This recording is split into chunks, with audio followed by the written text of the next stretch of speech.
Alors je suis philosophe, n'ayez pas peur surtout. Et j'avoue m'être interrogé sur ma légitimité à vous parler lors de cette journée, lors de ce colloque.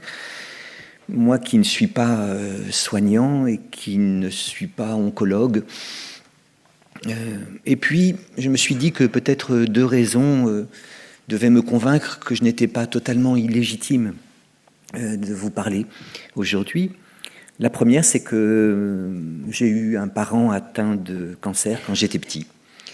Et la seconde, c'est que à l'université, je m'occupe d'un master de philosophie, mais dont la dénomination est un peu singulière. C'est un master de philosophie, parcours éthique, médicale et hospitalière appliquée. Et que fait-on dans un master de philosophie, parcours éthique, médicale, hospitalière appliquée? Eh bien, on a pour étudiants des soignants, au sens très large du terme, hein, médecins ou pas médecins, qui, en formation continue, et sur la base du volontariat, comme on disait, eh bien, viennent faire de la philosophie. Public absolument formidable qui rappelle la philosophie à sa première vocation, c'est-à-dire d'essayer de penser l'existence humaine dans ce qu'elle a de plus concret et parfois de plus douloureux. Public absolument formidable qui, en un sens, nous apporte la réalité médicale. Et donc, ce que je sais sur le domaine, je le dois un peu à mon expérience, mais aussi au témoignage de nos étudiants qui, en effet, nous parlent de ce genre de choses, de l'irruption du cancer dans une famille et de la difficulté d'être face à l'enfant dont le parent est malade. Au fond, je vous annonce tout de suite, et c'est peut-être fort décevant, que je vais dire à peu près exactement les mêmes choses que ma collègue qui vient de parler. Peut-être qu'on prend la pause tout de suite. Non, peut-être pas, parce qu'au fond, ce que vous avez dit, je le dirais peut-être en des termes un peu différents, puisque la philosophie, ça n'est pas la psychologie. Un point cependant, vous disiez tout à l'heure que les enfants étaient très philosophes et même métaphysiciens, mais mon Dieu que c'est vrai. J'aime à dire qu'un philosophe, c'est un enfant attardé. C'est quelqu'un qui continue à demander pourquoi, alors qu'il a passé l'âge des pourquoi. C'est quelqu'un qui continue à s'étonner alors qu'il a passé l'âge de l'étonnement. Et en effet, Aristote disait au tout début de sa métaphysique que le sésame qui fait entrer dans la maison philosophie, c'est justement la capacité d'étonnement. En grec, c'est le tomazein, c'est-à-dire à la fois l'émerveillement et l'angoisse d'être au monde. Hein. Et bien, en effet, qu'est-ce que c'est qu'un philosophe? Au fond, c'est un enfant attardé. Mon copain Raphaël Mantovan a écrit un livre qui s'appelle « La philosophie, un jeu d'enfant » où il le dit fort bien. C'est quelqu'un qui continue de demander pourquoi, alors qu'il a passé l'âge des pourquoi. C'est quelqu'un qui continue de s'étonner alors qu'il est censé avoir passé l'âge de l'étonnement. Et en effet, les enfants sont philosophes, parce que qu'est-ce qu'un philosophe sinon quelqu'un qui demande pourquoi. Et même métaphysicien, parce que je me souviens, quand mes enfants étaient petits, il arrivait que cette machine à demander pourquoi, qu'est l'enfant de 5 ans, fonctionne à vide. Alors, va te coucher. Pourquoi? Alors, on peut se débarrasser de la question en disant « parce que ». Ou alors en disant « parce que le soleil, lui, s'est couché et toi aussi, tu dois te coucher ». Mais une autre question va venir. « Oui, d'accord, papa, mais pourquoi le soleil s'est couché ?» Alors là encore, on peut se débarrasser de la question et puis on peut se dire « allez, il faut que je joue mon rôle de père symbolique ». Et donc, vous montez dans la chambre de l'enfant avec une lampe de poche, une orange et une mandarine. Vous faites la nuit et vous faites comprendre à l'enfant pourquoi il fait nuit. Ah, d'accord. Vous pensez être débarrassé de cette machine à demander pourquoi qu'est l'enfant et que le moment est devenu de descendre dans la cuisine, aller se taper un petit porto, je ne sais. Mais non, car l'enfant va demander « Ah, d'accord, j'ai compris. Mais pourquoi il y a la lune? Pourquoi il y a le soleil ?» Alors, après qu'on a expliqué Newton, il faut peut-être passer à Einstein, c'est un peu compliqué, mais enfin, on peut y arriver. Mais non, l'enfant, à un certain moment, va demander « Ah oui, d'accord, papa, mais pourquoi? Mais pourquoi quoi ?» Alors, pour vous rassurer, l'enfant va dire « Pourquoi tu ne veux pas m'acheter de Game Boy ?» Enfin, moi, c'était l'époque. Hein. Mais en fait, il vient de poser la question métaphysique fondamentale, qui est « Pour plus loin quoi ?» C'est Leibniz qui disait que la question métaphysique fondamentale, c'est pourquoi y a-t-il de l'être et non pas du néant? Pourquoi? Alors rassurez-vous, les enfants, même des philosophes, ne parlent pas comme Leibniz. Hein. Ne croyez pas que mes enfants m'aient dit le soir à la veillée, « Mais père, pourquoi y a-t-il de l'être et non point du néant ?» Mais en fait, quand l'enfant dit « Pourquoi ?» il vient de poser la question de Leibniz. Et souvent, cet inlassable questionnement, cet inlassable étonnement se tarit un peu à l'adolescence. Eh bien, les philosophes restent des enfants. Philosopher, c'est s'étonner de ce qui n'étonne plus personne. C'est s'étonner de ce qui n'est pas étonnant, parce que s'étonner des choses étonnantes, ça ne fait pas de quelqu'un un philosophe. Imaginez que quelqu'un ou quelqu'une, tout d'un coup, montre sur l'estrade, nu, dans le plus simple appareil. Nous serions fort étonnés, peut-être ravis ou catastrophés, admiratifs ou pas, je ne sais. Ça ne ferait pas de nous des philosophes. Non, être philosophe, c'est s'étonner que nous vivions dans un espace à 3 dimensions et pas à 15 dimensions. S'étonner qu'on rougisse quand on a honte, qu'on pâlisse quand on a froid, qu'on soit dans une démocratie et pas dans une monarchie. Et à partir de ces étonnements, vous avez tous les domaines de la philosophie. Vous voyez, la métaphysique, la philosophie politique, la psychologie, etc. Voilà pour dire mes accords. Alors, j'ai pensé qu'il vous serait plaisant que mon premier propos ne fût pas immédiatement philosophique et qu'il s'incarnât dans un poème qui peut-être nous met vite au cœur du sujet. Et j'ai choisi pour épigramme à cette causerie matinale. Épigramme, causerie matinale, c'est tout de suite du lourd. Les philosophes ne parlent pas comme les autres, décidément. Un épigramme, soyez pas impressionnés, c'est simplement un mot qu'on met au-dessus. L'épi de blé ou l'épi de cheveux est au-dessus. L'épigramme, c'est le mot que l'on met au-dessus. Eh bien, cet épigramme, c'est un petit poème de Victor Hugo. Je pense que Victor Hugo est sans doute le plus grand des poètes. Je pense qu'Emmanuel Kant est sans doute le plus grand des philosophes. Il me semble cependant que ces deux génies n'ont pas compris grand-chose à ce qu'est un enfant. Un petit mot sur Hugo, un long mot sur Kant. Victor Hugo. L'enfant chantait, la mère au lit exténuée agonisait, beau front dans l'ombre se penchant. La mort au-dessus d'elle errait dans la nuée, et j'écoutais ce râle et j'entendais ce chant. L'enfant avait 5 ans, et près de la fenêtre, ses rires et ses jeux faisaient un charmant bruit. Et la mère, à côté de ce pauvre doux être qui chantait tout le jour, toussait toute la nuit. La mère alla dormir sous les dalles du cloître, et le petit enfant se remit à chanter. La douleur est un fruit, Dieu ne le fait pas croître sur la branche trop faible encore pour le porter. C'est très beau, mais c'est très faux, me semble-t-il. Alors la mère alla dormir sous les dalles du cloître, c'est-à-dire qu'elle est morte, bon. Et le petit enfant se remit à chanter. La douleur est un fruit, Dieu ne le fait pas croître sur la branche trop faible encore pour la pousser, pour le porter, pardon. Et Hugo de nous suggérer, de nous murmurer que les enfants de moins de 5 ans sont interdits de chagrin. Évidemment pas. C'est pas parce qu'on chante et qu'on joue qu'on n'a pas de chagrin. Victor Hugo, très centré sur sa souffrance à lui quand il a perdu sa fille, vous savez, Léopoldine, ça a donné le poème que vous savez, Demain dès l'aube, à l'heure où blanchit la campagne, je partirai. Bon. Victor Hugo, très centré sur sa propre souffrance, eh bien, ne comprend pas celle de l'enfant. Interdit aux moins de 5 ans le chagrin, mais évidemment pas. Ce n'est pas parce qu'il ne prend pas les formes des nôtres ou d'une autre qu'il n'existe pas. Victor Hugo est sans doute le plus grand des poètes, mais il ne comprend rien aux enfants. Emmanuel Kant est sans doute le plus grand des philosophes, mais il ne comprend rien aux enfants. Car certes, Kant est l'un des philosophes qui a dit avec le plus de force la laideur du mensonge, l'illégitimité du mensonge.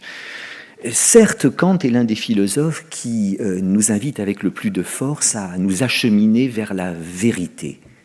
Mais cet interdit du mensonge et cet acheminement vers la vérité, eh bien, ne valent pas pour les moins de 12 ans, pour Kant.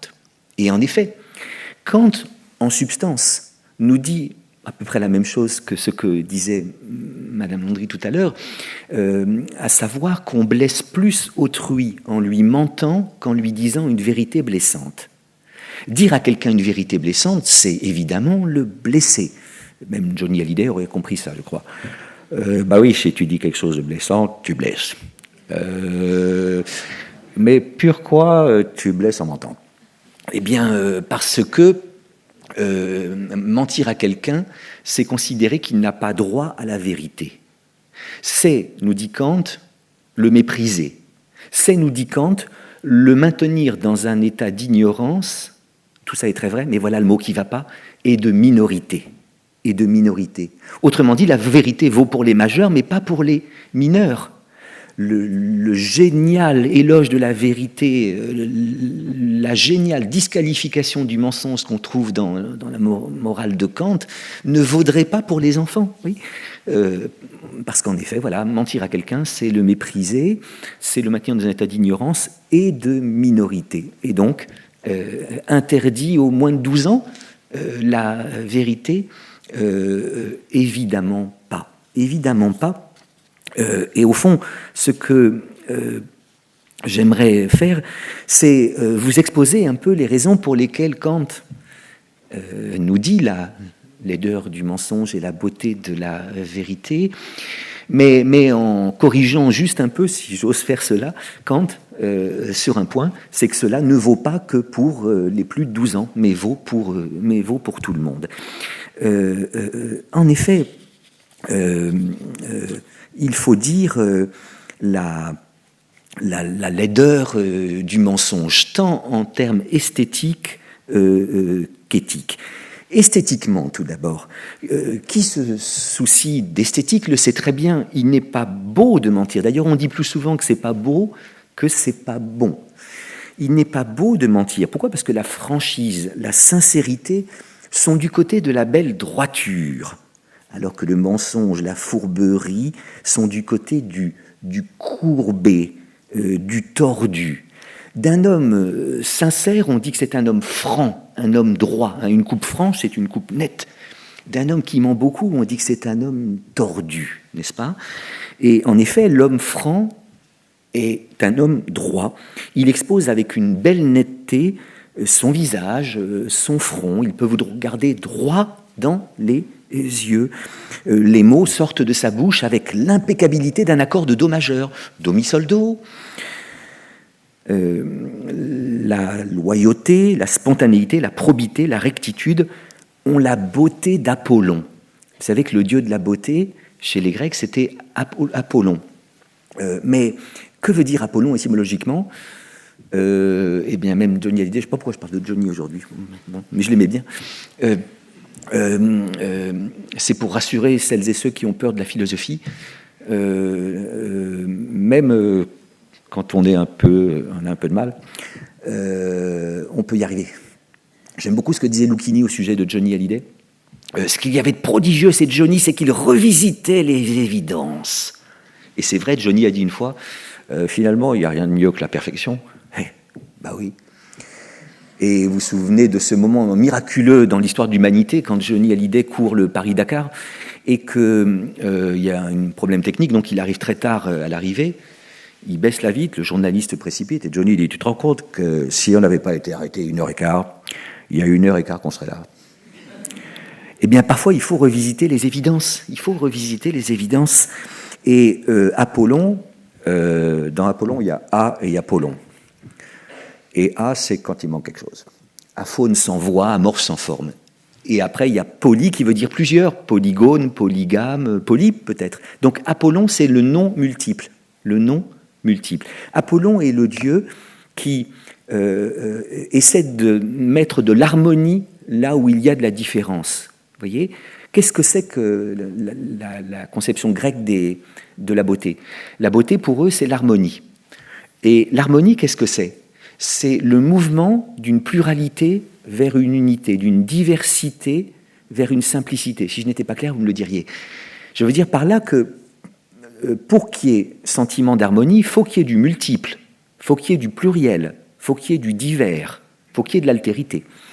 Vous ne pouvez pas féliciter un homme qui a mis un costume pour l'harmonie qu'il a su créer entre la couleur de son pantalon et la couleur de sa veste. Parce que par définition, le costume, c'est que le pantalon, la culotte, comme disait ma grand-mère, et la veste, le paletot, comme disait ma grand-mère, sont faits de la même étoffe. Donc, mettre le même avec le même ne donne pas le sentiment d'harmonie. En revanche, vous pouvez féliciter un homme d'avoir créé une belle harmonie entre son pantalon gris, par exemple, et sa veste noire, vous voyez. Et donc, il faut qu'il y ait de la diversité, de la multiplicité, de l'altérité, pour qu'il y ait sentiment d'harmonie. Mais qu'est-ce que c'est que l'harmonie? C'est justement le mouvement que fait le divers vers l'un, la multiplicité vers l'unité. Et Apollon, c'est le dieu dont c'est le job, d'essayer de mettre de l'harmonie partout.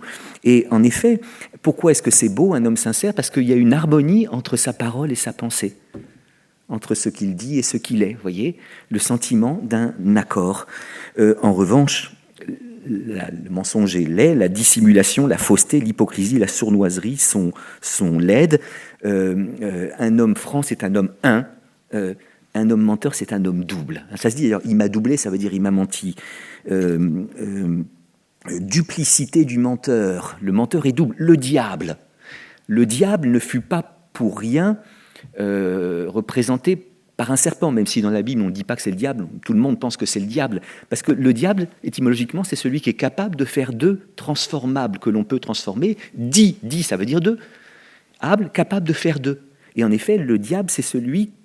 Apollon veut de l'unité, le diable veut de la dualité, vous voyez. Il veut séparer l'homme et Dieu, l'homme et la femme, l'homme et son corps. Bon.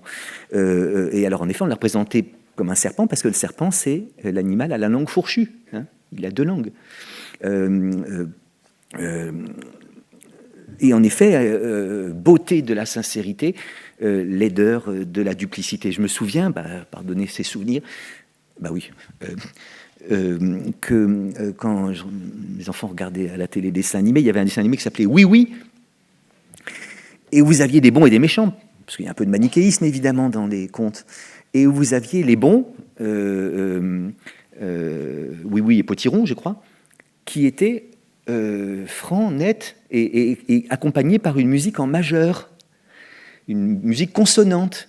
Et vous aviez Sournois et Finot, qui étaient moches, tordus, accompagnés par une musique dissonante, voyez. Et alors, on voit ça quand un enfant tente ses premiers mensonges. Quand l'enfant tente son premier mensonge, on dirait qu'il y a une force qui le tord. Hein? C'est-à-dire qu'il ne peut pas vous regarder, tout son corps est tordu par l'effet du mensonge. Donc ça se voit comme le nez au milieu de la figure qu'un enfant ment souvent. C'est toi qui as fait ça? Non.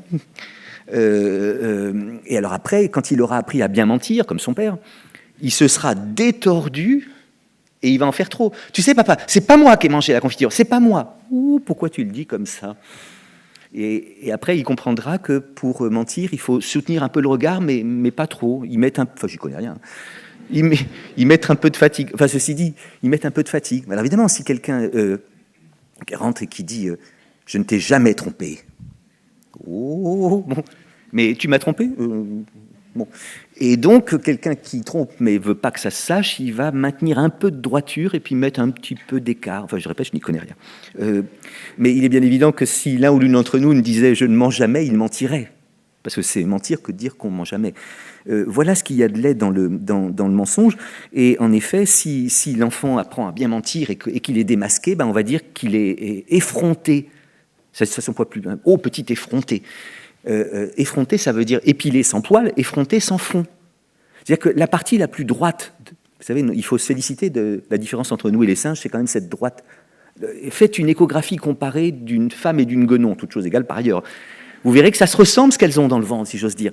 Mais au fur et à mesure de la croissance, vous allez avoir la tête du singe qui va croître comme ça, alors que la tête de l'enfant va croître comme ça. Et donc cette droiture du front, c'est un peu le symbole de notre humanité. Et c'est comme si la droiture de notre front nous obligeait à la droiture. Et si vous êtes courbe, menteur, vous devriez être effronté, sans front. D'ailleurs, quelqu'un qui est pris en flagrant délit de mensonge, on dit qu'il perd la face. Voilà ce qu'il y a laid dans le mensonge. Mais à cette disqualification esthétique du mensonge, Kant va opposer une condamnation éthique du mensonge.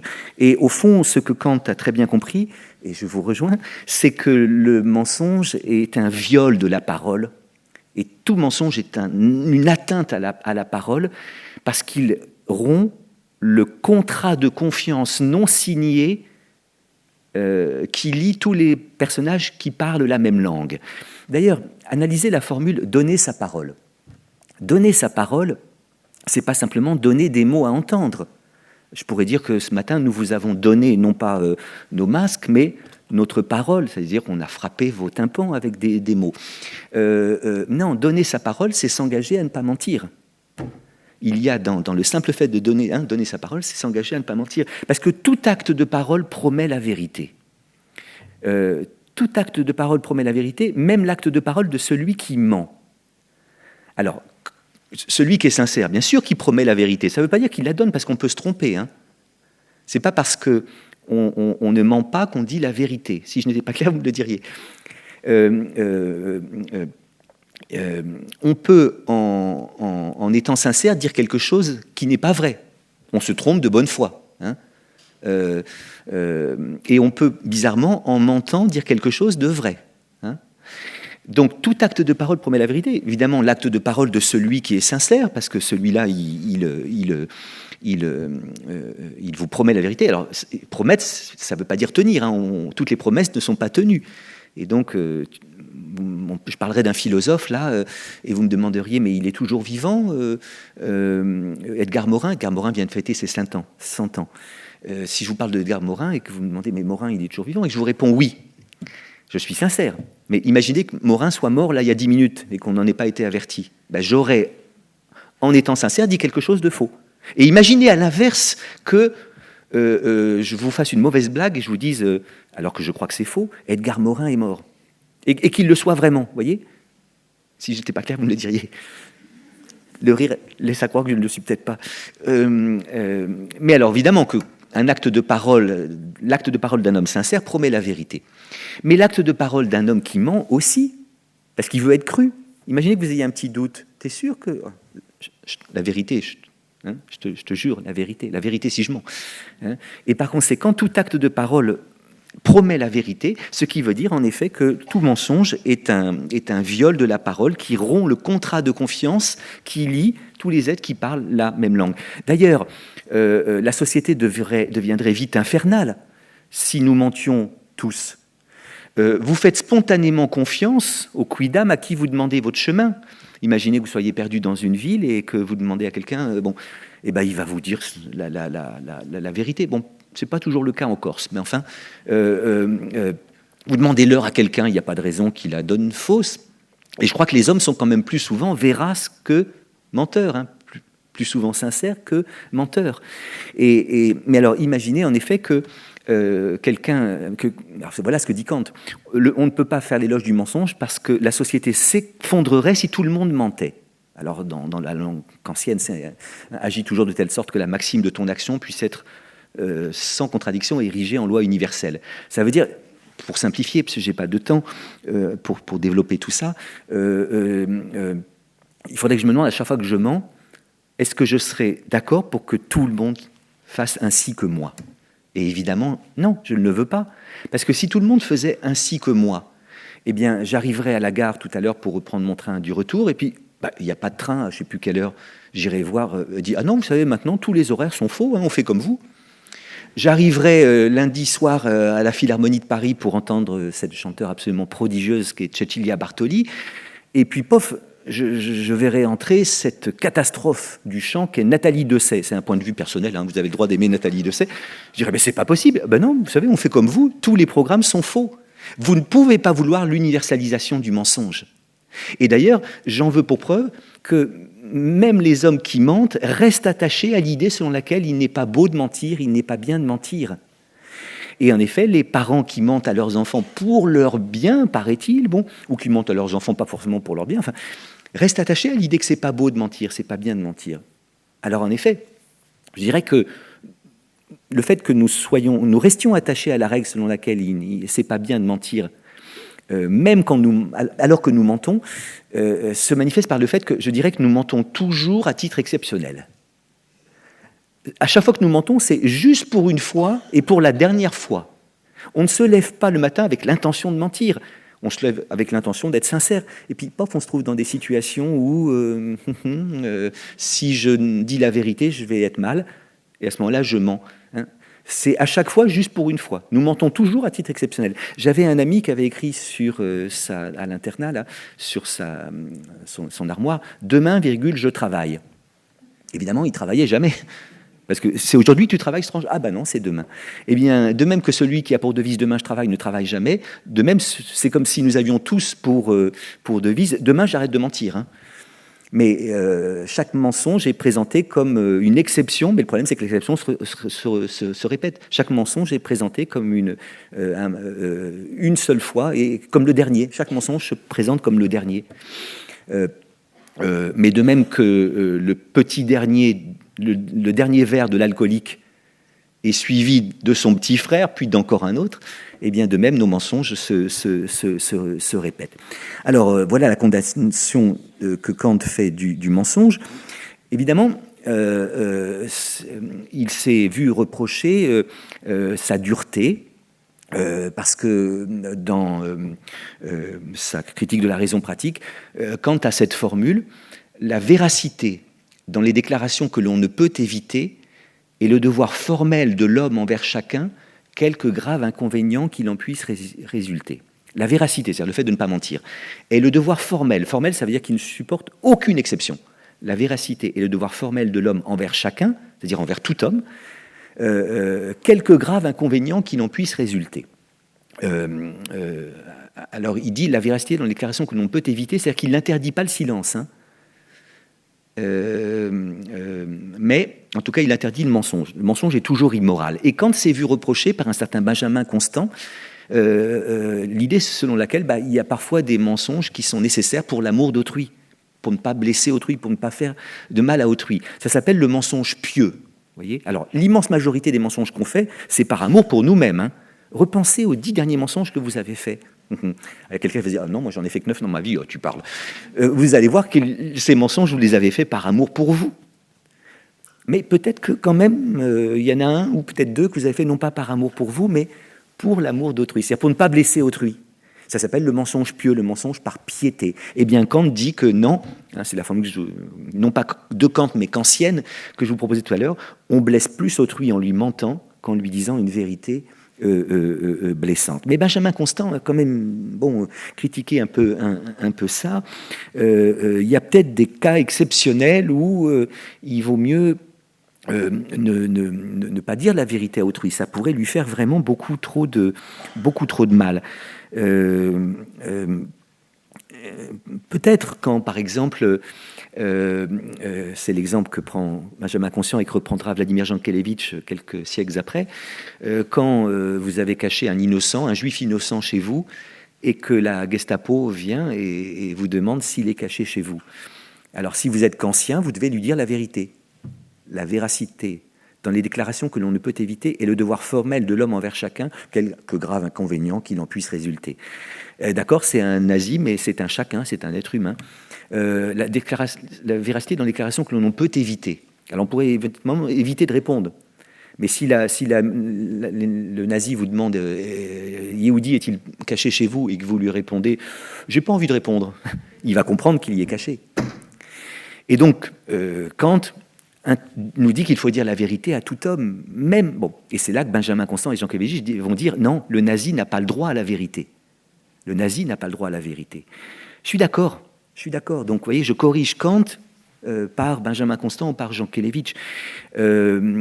Cependant, il faudrait que le mensonge demeurât exceptionnel dans ces cas-là.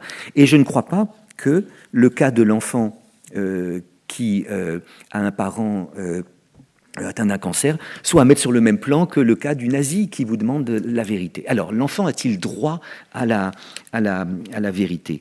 Oui, parce que comme ma collègue l'a évidemment fort bien dit,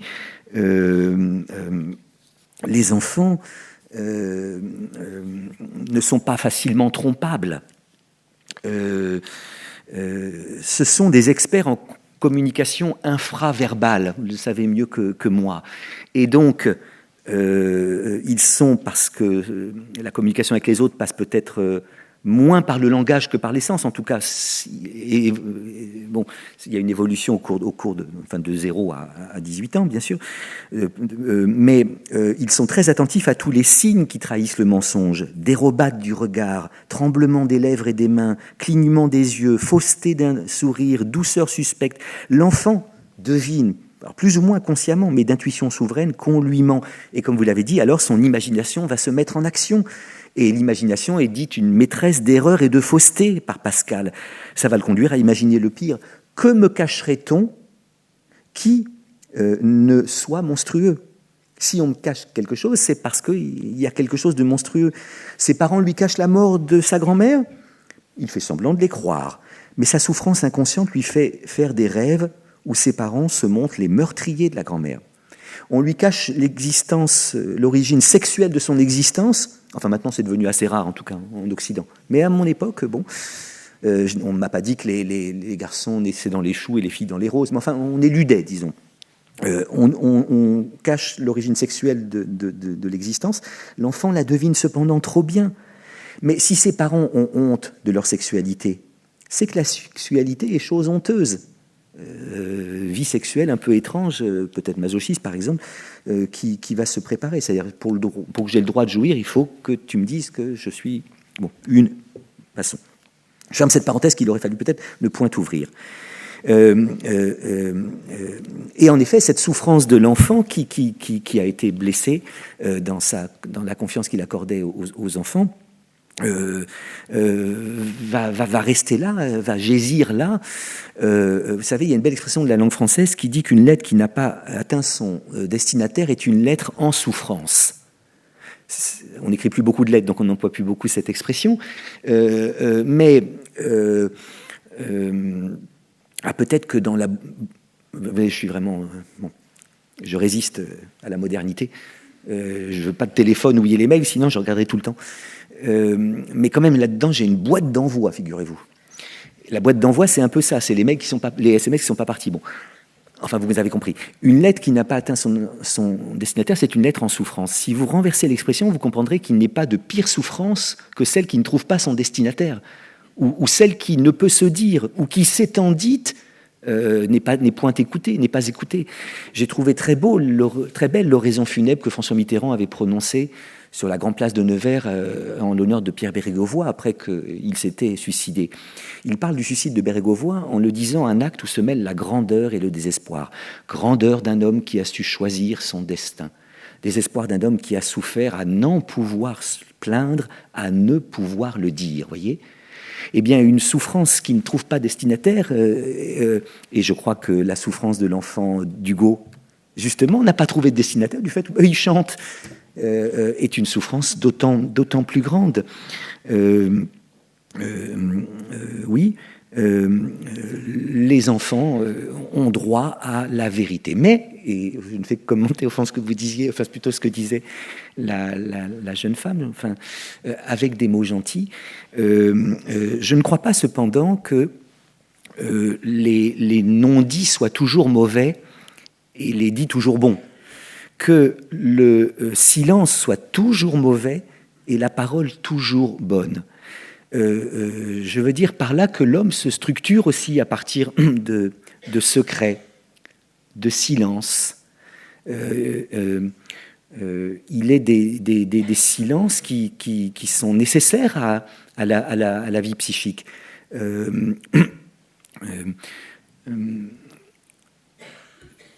Alors c'est pour engager un débat. Je me sens très aristotélicien, c'est-à-dire, enfin, tout le monde s'en fout, mais c'est-à-dire partisan d'une juste mesure. Aristote dit que la vertu est toujours juste mesure entre deux vices. Un vice par défaut, il n'y en a pas assez. Un vice par excès, il y en a trop. Je veux dire, par exemple, le courage, c'est la juste mesure entre le vice par défaut, c'est-à-dire le manque de courage qui est la lâcheté, et la témérité qui est l'excès, vous voyez. La générosité, c'est la juste mesure entre l'avarice et la prodigalité. On pourrait multiplier les exemples, mais j'en prends un autre. La pudeur est la juste mesure entre, alors le vice par défaut, c'est un manque de pudeur qui est l'obscénité, et l'excès de pudeur qui est la pudibonderie ou la honte, vous voyez. Si je prends cet exemple-là, c'est parce qu'il me semble que oui, la vérité doit être dite aux enfants, mais peut-être avec pudeur. Peut-être avec pudeur parce que je crois que les enfants ont le droit de ne pas être victimes ni bien sûr de la dissimulation honteuse de la vérité pour leur bien, qui fait tout le mal que vous l'avez dit, mais ils ont le droit aussi de ne pas être victimes de son exhibition obscène. Parce qu'il y a une fragilité du cœur de l'enfant qu'il faut considérer. Et en effet, être aristotélicien, c'est rechercher une juste mesure, par exemple, entre l'obscénité, qui fait parce que si vous dites la vérité trop brutalement, n'importe comment, sans tact, vous risquez de créer du déni, de l'effondrement, et si vous ne la dites pas également. Et donc, faire l'éloge de la juste mesure, c'est aussi pour moi faire l'éloge de ce que Aristote encore appelle le kairos. Alors j'essaie d'éviter les mots savants dans mon exposé, mais je dirais que l'éthique, c'est une kairologie, une science du kairos. Et donc, c'est quoi le kairos ? Tu vas m'expliquer ? Eh bien, le kairos en grec, c'est le moment opportun, l'occasion propice. Pour bien agir, il faut agir à propos, disait Montaigne. C'est-à-dire avoir le sens du bon moment. Avant l'heure, c'est pas l'heure, après l'heure, c'est pas l'heure, c'est plus l'heure. Et je dirais en effet que dire la vérité à l'enfant à un moment où il n'y est pas préparé, trop tôt ou trop tard, c'est peut-être faire des dégâts, peut-être pas moins grands que de la lui cacher, vous voyez. Et donc, la kairologie, c'est le sens du moment opportun, le sens de l'occasion propice. Les mots gentils, c'est peut-être ça. C'est aussi le tact. C'est une façon, en effet, de s'adapter aux capacités réceptives de l'enfant. En fait, je crois qu'on est encore d'accord, mais il y a peut-être le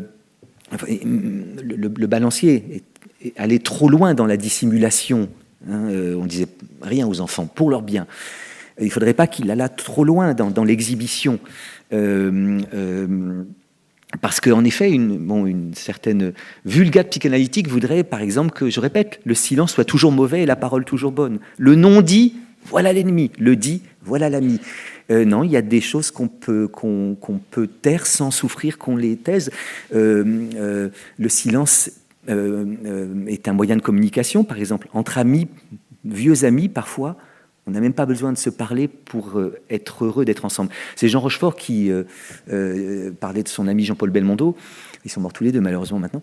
Et Jean Rochefort disait « C'est une amitié qui dure depuis 68 ans. » Et il disait « Même nos silences étaient drôles. »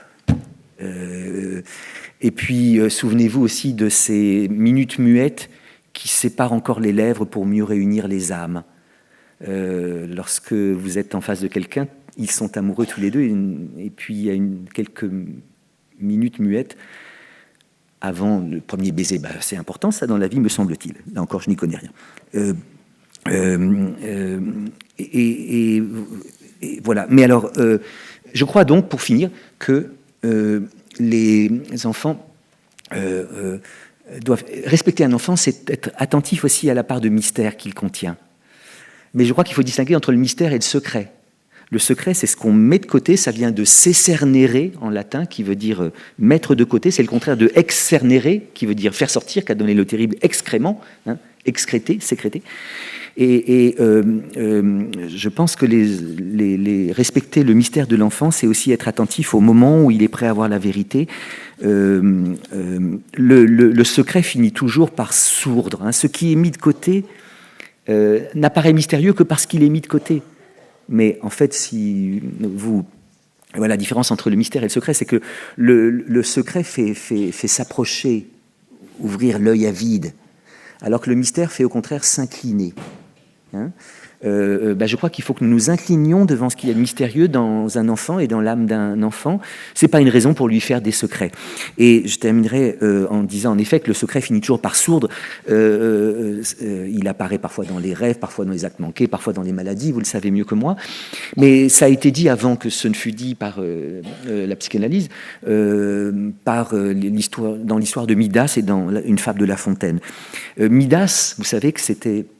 bien sûr, c'est le roi qui transformait en or tout ce qui touchait, mais il est aussi connu pour avoir été puni par Apollon, parce qu'on avait demandé à plusieurs rois d'arbitrer, d'être arbitre pour savoir qui était le meilleur musicien. Est-ce que c'est Pan ou est-ce que c'est Apollon? Pan avec la flûte de Pan, et Apollon avec sa lyre. Tout le monde avait dit que le meilleur musicien, c'était Apollon. Mais le roi Midas lui a dit que c'était Pan. Et Apollon, pour le punir, lui fait pousser des oreilles d'âne. Et évidemment, c'est une disgrâce, et il cache avec un bonnet ses oreilles d'âne. Mais il est bien obligé de montrer ses oreilles à son coiffeur. Mais il lui intime le secret. Ne dis pas que j'ai des oreilles d'âne. Mais évidemment, un secret, ça pèse, c'est difficile à porter. Et il y a un moment où Midas, qui n'en peut plus, va creuser un trou à côté de la rivière et va crier « Midas a des oreilles d'âne, Midas a des oreilles d'âne ». Il rebouche le trou, mais voilà que des roseaux poussent sur le trou. Et quand le vent passe dans les roseaux, ça fait chut, Midas a des oreilles d'âne, vous voyez. Et puis il y a une fable de La Fontaine, pour rire un peu, par laquelle je terminerai, qui s'appelle Les femmes et le secret. Elle a l'air un peu macho, patriarcale, dirions-nous aujourd'hui. Elle n'est pas tant que ça. Rien ne pèse tant qu'un secret. Le porter loin est difficile aux dames. Et je sais sur ce plan, nombre d'hommes qui sont femmes. Donc au début, ça apparaît misogyne parce que c'est les femmes qui savent pas. Mais à la fin, il dit que les hommes aussi. Ceci dit, c'est quand même un peu misogyne. Enfin, passons. Rien ne pèse autant qu'un secret. Le porter loin est difficile. Le porter loin, c'est à le garder longtemps. Est difficile aux dames, et je sais même sur ce fait bon nombre d'hommes qui sont femmes. Pour éprouver la sienne, un mari s'écria la nuit étant près d'elle. Oh Dieu, qu'est-ce que cela? Je n'en puis plus. On me déchire. Quoi? J'accouche d'un œuf. D'un œuf? Oui, le voilà frais et nouveau pondu. Mais gardez bien de le dire, on m'appellerait poule, enfin n'en parlez pas. La femme, neuve sur ce cas, comme sur mainte autre affaire, crut la chose et promit au grand Dieu de se taire. Mais ce serment s'évanouit avec les ombres de la nuit. Ça, c'est très beau, hein, mais ce serment s'évanouit avec les ombres de la nuit. Ça veut dire que quand il fait jour, elle a oublié... L'épouse, indiscrète et peu fine, sort du lit quand le jour fut à peine levé, et de courir chez sa voisine. « Ma commère, dit-elle, un cas est arrivé. N'en dites rien surtout, car vous me feriez battre. Mon mari vient de pondre un œuf gros comme 4. Au nom de Dieu, gardez-vous bien publier ce mystère. » Alors c'est la femme qui dit ça. L'autre répond. « Vous moquez-vous, dit l'autre. Ah, vous ne savez guère qui je suis. Allez, ne craignez rien. » La femme du pondeur s'en retourne chez elle. L'autre grille déjà de raconter la nouvelle. Elle va la répandre en plus de 10 endroits. Au lieu d'un œuf, elle en dit 3. Ce n'est pas encore tout, car une autre commère en dit 4 et raconte à l'oreille le fait. Précaution peu nécessaire, car ce n'était plus un secret. Comme le nombre de bouche en bouche, allait croissant, avant la fin de la journée, il se montait à plus d'100. Jean de La Fontaine, et quelque chose par là peut nous être enseigné. C'est les dangers du secret, c'est les dangers du mensonge. En effet, je rejoins ce que vous avez dit. Victor Hugo est sans doute le plus grand des poètes, Emmanuel Kant est sans doute le plus grand des philosophes, mais ils n'ont rien compris à l'enfant, parce que ce qu'ils disent, ils voudraient que ça ne vaille que pour ceux qui ont plus de 5 ans dans un cas, que pour ceux qui ont plus de 12 ans dans l'autre cas. C'est complètement faux. Les enfants ont droit à la vérité, mais avec tact, avec pudeur, avec sens du kairos. Merci de votre attention. Merci beaucoup.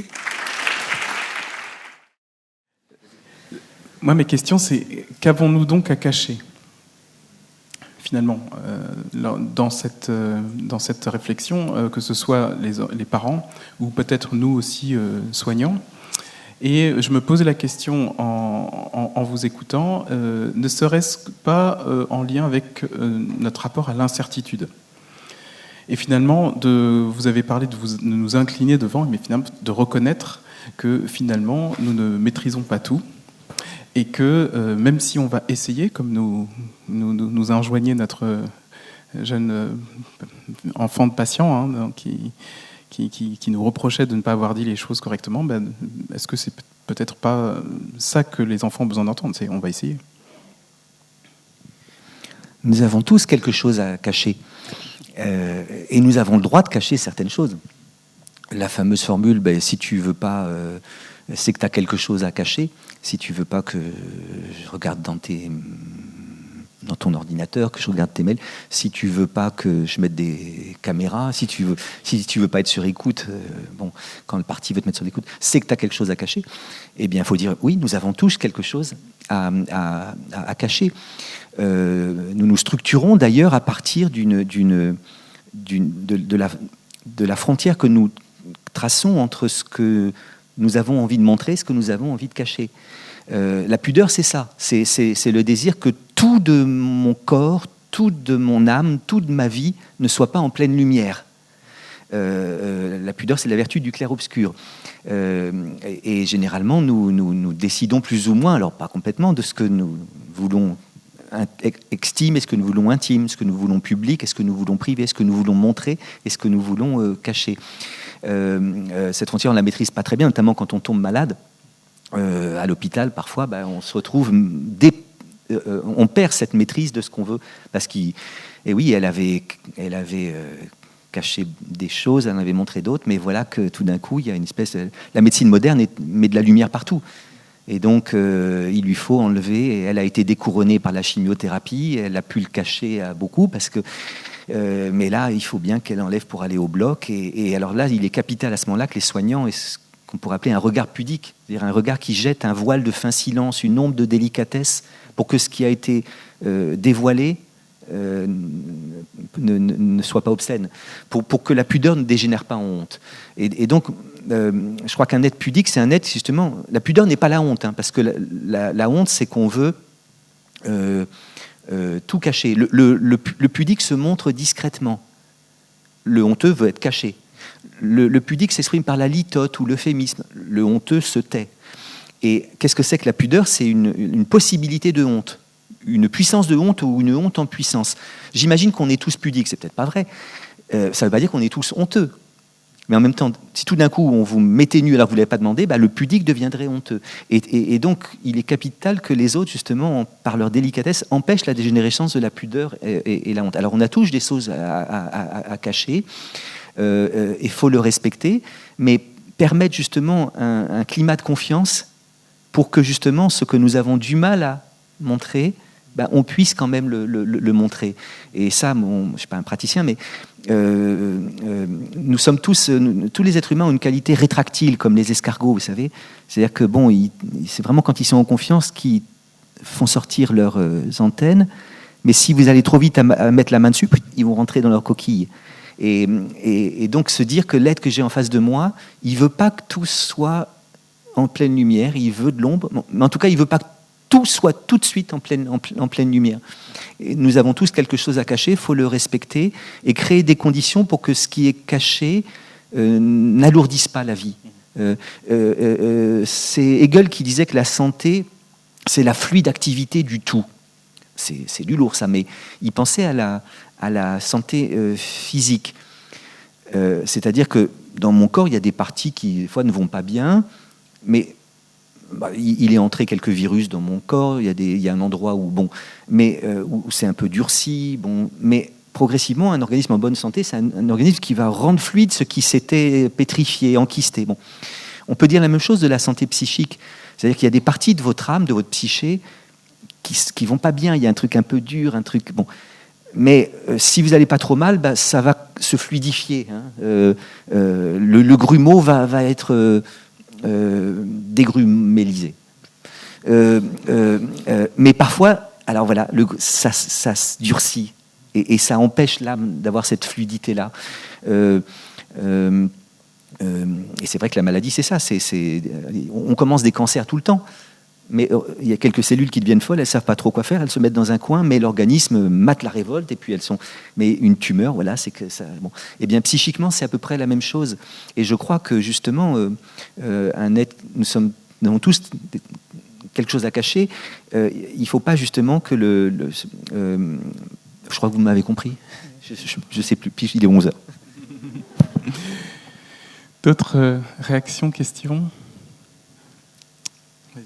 Juste dans la difficulté parfois qu'on a, voilà, sur jusqu'où aller, quoi dire. C'est valable pour l'enfant, mais c'est valable même avec nos patients. Il y a la question quand même de la mort et de notre propre rapport à la mort et cette difficulté de savoir, parce que le mot cancer, oui, on est vivant, on va mourir, ok. Mais dans le mot cancer, il y a cette proximité de la mort et cette espèce, les gens nous rappellent, hein, l'épée de Damoclès, et on a souvent cette difficulté de savoir, effectivement, on doit quand même avancer avec eux sur cette, quand on sait que malheureusement on ne pourra pas arriver à prolonger la vie de façon. C'est notre objectif en tant que médecin avec lequel on doit au départ faire. C'est-à-dire qu'on se dit, il faut qu'on continue, il faut qu'on prolonge, quel que soit le prix. Puis après, on se dit, non, pas quel que soit le prix. Et là, c'est justement ça, c'est la rapidité avec laquelle parfois on doit faire les annonces, ces accompagnements, et jusqu'où on doit aller sur une fin qui parfois, on le sait, est inéluctable. C'est sans être agressif, effectivement, mais en préparant les choses, et c'est toujours... la condition de soignante, des fois, voilà, on l'apprend au fur et à mesure, mais il y a toujours ce moment un peu compliqué. Oui, je suis tout à fait d'accord. Je me méfie des protocoles d'annonce. Ils peuvent être une aide. C'est utile quand on est soignant d'avoir des protocoles, d'avoir des procédures, d'avoir des techniques, d'avoir des mécaniques, et on ne serait pas un bon soignant si on n'avait rien de tout cela. Mais ce qui m'inquiète, c'est la réduction du soin au protocole, à la procédure, à la technique et la mécanique. La protocolisation, la procédurisation, la technisation, la mécanisation généralisée du soin. Parce que qu'est-ce qui fait les frais de ça? C'est la singularité du cas du patient. Il en est qui sont très vite prêts à entendre un diagnostic, d'autres pas, et donc essayons de faire du sur-mesure plutôt que du prêt-à-porter. Donc je m'inquiète que parfois les protocoles d'annonce deviennent une espèce de mécanique et qu'on annonce la vérité à tout le monde de la même manière. Et non, la singularité, c'est-à-dire l'unicité, le fait que tout être soit sans pareil, va souffrir de cela. Et je dirais que, j'allais dire non, mais non, moi je ne suis pas soignant, vos maladresses, faut pas en avoir honte. Vos maladresses sont peut-être une façon de rendre hommage au fait que il se passe quelque chose de difficile. Et je m'inquiéterais d'un soignant, mais à l'impeccable adresse, voyez, il aurait quelque chose d'inhumain. Et on peut faire crédit à l'autre de ne pas bien savoir s'y prendre. Et d'être débordé par en effet ce qui voit la mort. Il y a un truc embêtant aujourd'hui, c'est qu'on a tendance à penser que la mort est un échec de la médecine. Et ça s'est répandu au fur et à mesure des dernières décennies dans le monde entier. Montaigne disait « Tu meurs de ce que tu es vivant, non de ce que tu es malade. » Et donc parfois, le médecin comme le malade ont un peu ça en tête. Si je meurs, c'est de ta faute. Si je ne le soigne pas, c'est de ma faute. Non. Et donc, il faut se réconcilier avec la finitude, c'est pas facile. Mais en tout cas, ne pas être en trop mauvais termes avec elle. Sinon, ça fomente une espèce d'hubris médicale où, en effet, c'est l'acharnement ou une volonté de maîtrise jusqu'au bout et un rapport difficile à l'incertitude. Je suis un être humain avec mes maladresses, avec mes incertitudes. Ne m'en veuillez pas. Mais peut-être que certains patients vous en veulent. Ça dépend.